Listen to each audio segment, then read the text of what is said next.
Nah, ini rumusan utama filsafatnya Epikuros.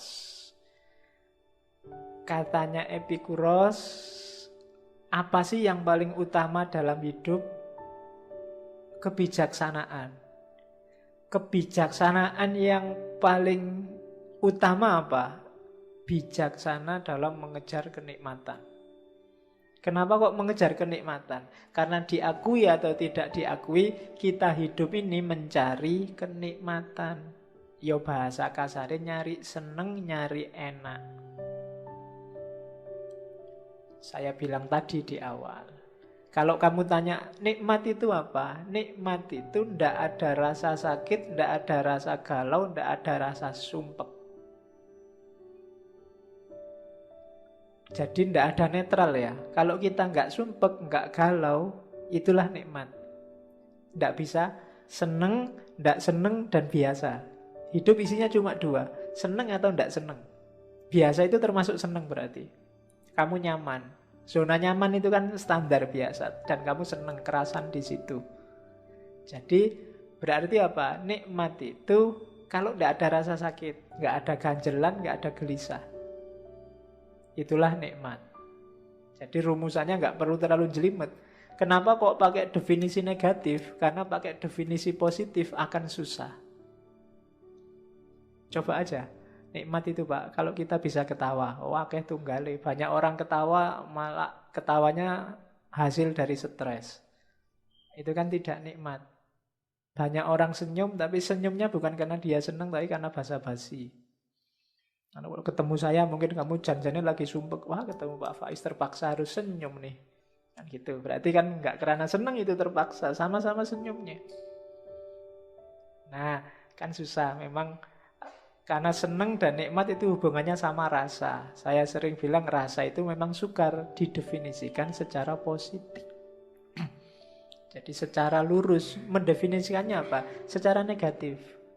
Kalau nggak ada yang ganjel, nggak ada yang galau, lancar, itulah nikmat. Jadi keutamaan hidup itu kalau bijaksana, dan kebijaksanaan itu nggak usah ruwet-ruwet mikir macam-macam. Kebijaksanaan untuk menemukan, untuk ngopeni apa yang kita senangi. Jangan sampai kita salah milih. Maka butuh kebijaksanaan. Misalnya teh atau air putih, kan selalu dikasih saya dua ini. Mana yang paling bikin aku seneng, itulah nanti yang tak ambil. Untuk bisa milih ini, bikin kebijaksanaan. Saya harus noleh sini apa noleh sana, kira-kira lebih nikmat mana. Itu kan milih mesti. Antara sana apa sini. Mungkin nikmat sana, cuma urusan yang lain saya harus lihat ke sini. Nah itu maka saya, ya karena kalau ke sana nanti habis ngaji aku kangen. Jadi terpaksa harus banyak lihat sini. Tapi posisinya boleh diubah sekali-sekali, yang ibu-ibu di tengah. Yang laki-laki mbok ngalah gitu loh, kamu ke sana. Oh, yang perempuan biar di sini. Oke, biar ngajinya lebih panjang. Oke, terus. Nah, kalau ada yang tanya, apa ndak rendah Pak hidup kok cuma nyari seneng? Ndak. Kenapa? Karena itu fitrah. Kamu ndak bisa nyalai fitrah. Orang hidup itu, ya Allah itu kan nyuruh kita ke muka bumi kan nggak terus dikai tugas, terus PR, terus kan ndak. Kita disuruh seneng. Bahkan PR dari Allah itu biar kita seneng. Jangan dikira kamu disuruh sholat, disuruh zakat, disuruh haji itu terus biar kamu sumpek, enggak. Maka enggak boleh mengeluh Allah ini bikin sumpek aja. Itu sebenarnya biar kamu seneng. Itu kan rumus-rumus yang kamu belum nangkep mungkin. Ada rahasianya untuk bikin kamu seneng. Jadi fitrah. Saya tadi di awal ngomong, enggak ada orang yang secara sengaja saya milih susah Pak. Kecuali yang sudah stres, yang sudah putus asa. Oke. Loh Pak, orang jatuh cinta kemarin kan ada Pak yang milih susah. Enggak. Orang jatuh cinta kamu anggap susah, itu kan kamu yang lihat. Yang ngalami merasa seneng. Kayak ibu sama anaknya. Ibu ini ketok soro banget, kasihan ya, pagi-pagi bangun sembarang kali diurusi. Tapi dia bahagia dengan itu, senang dengan itu. Ya kayak ibumu kalau main ke kos-kosanmu itu loh. Kamu pinginnya kan sudah lah bu, tidur aja nggak usah. Tapi ibumu kan nggak mau, dia nyapu-nyapu lah, bersih-bersih lah. Loh, dia senang dengan itu, dia nggak menderita dengan itu. Dia senang. Jadi enggak, orang tetap secara fitrah milih yang menyenangkan untuk dirinya.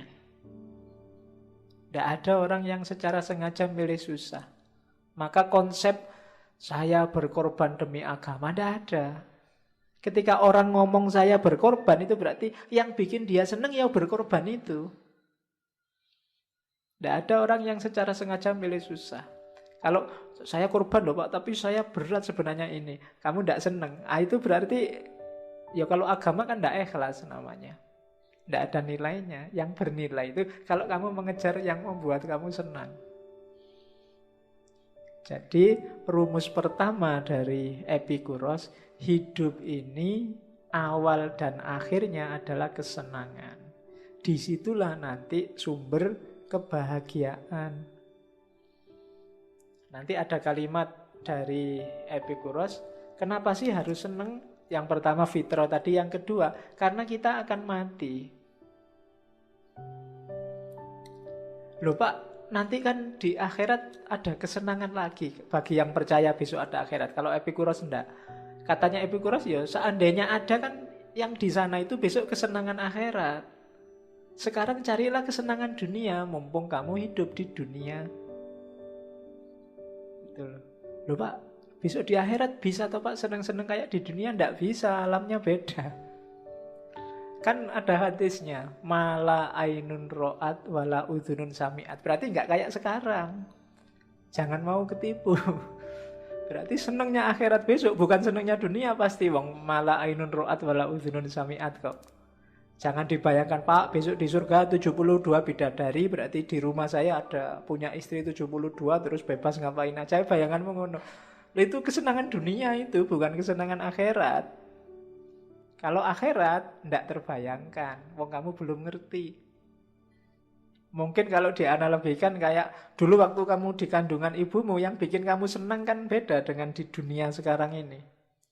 Kebahagiaanmu waktu di kandungan dengan sekarang hidup di alam dunia ini mungkin beda. Akhirat mungkin analoginya juga begitu. Kamu melihat, wah bayi itu ya mau ya makan cuma hasil cernaan ibunya, menjijikkan sekali. Jadi kamu sekarang di dunia. Besok di akhirat mungkin gitu, begitu lihat dunia. Alah-alah orang dunia itu loh kok mau-maunya gitu. Bisa jadi begitu. Cuma memang jenis kesenangannya beda-beda. Maka katanya Epikuros, nikmati aja hidupmu di dunia sekarang. Kamu hidup sekali kok. Jadi kenapa sih Pak kok cari nikmat? Karena besok kita mati. Dan gak kembali lagi. Kecuali yang mati terus gak jadi. Ya kan ada orang yang mati suri terus gak jadi kembali lagi. Oke. Jadi karena besok kita mati, maka nikmatilah hidup di dunia ini. Yang nanti meskipun nikmat ada rumusnya, jangan sembarangan. Terus kenapa sih disebut fitrah? Ya karena memang fitrahnya manusia itu nyari seneng. Seneng itu diakui atau tidak tujuan hidup kita. Kalau sudah seneng kita bahagia.